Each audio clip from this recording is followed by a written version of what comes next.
Bonjour Maxime. Bonjour Stéphane. Alors pour rappel, tu es le directeur de la communication et du marketing au sein de Reo Window Solutions.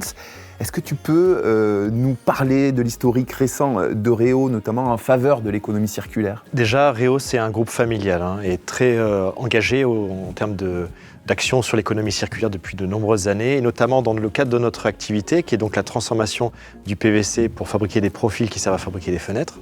Donc déjà, depuis les années 80, on recycle toutes les chutes de production de nos usines, et également les chutes de production de nos clients partenaires. Et chaque année, c'est plus de 70 000 tonnes de matière PVC qu'on capte sur le marché européen et qu'on recycle à l'intérieur de nos profils.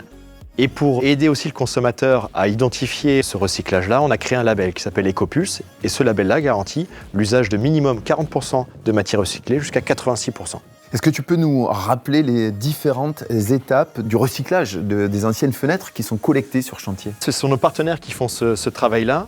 Alors eux, ils vont déposer les fenêtres en fin de vie, les stocker dans des bennes ou dans des points de collecte. Et la société Paprec, qui est notre partenaire aujourd'hui, c'est un partenariat tripartite entre Reo, Paprec et nos partenaires. Donc lui va collecter cette matière. Et 1 kg collecté par Paprec est égal à 1 kg reversé chez Reo sous forme de granulés que nous, on va réintégrer ensuite dans nos profilés en PVC. Tout cela, ça permet vraiment de mettre concrètement des arguments aussi à nos partenaires qui vont répondre à des appels d'offres privés, publics.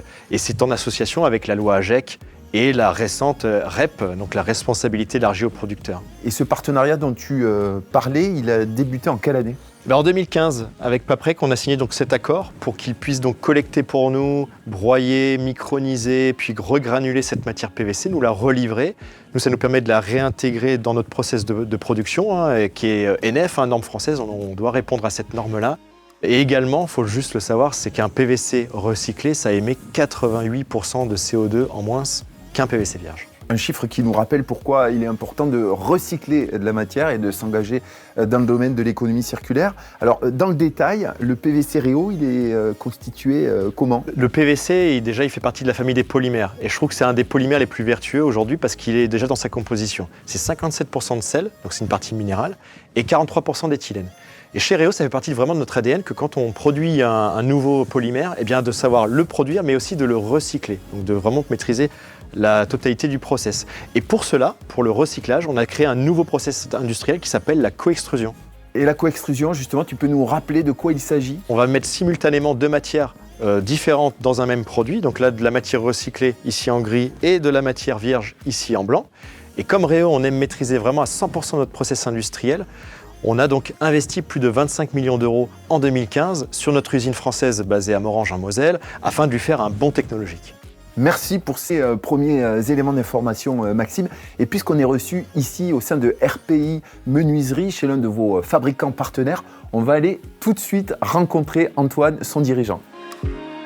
Bonjour Antoine. Bonjour Stéphane. Merci de nous accueillir dans vos ateliers. Avec plaisir, bienvenue chez RPI. Que vous pouvez nous présenter votre entreprise ? Oui, RPI est un fabricant de menuiserie industrielle depuis une trentaine d'années en Gironde.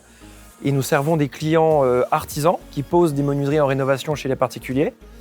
Et également des promoteurs immobiliers, architectes, bureaux d'études qui travaillent sur des programmes de construction neufs ou de réhabilitation.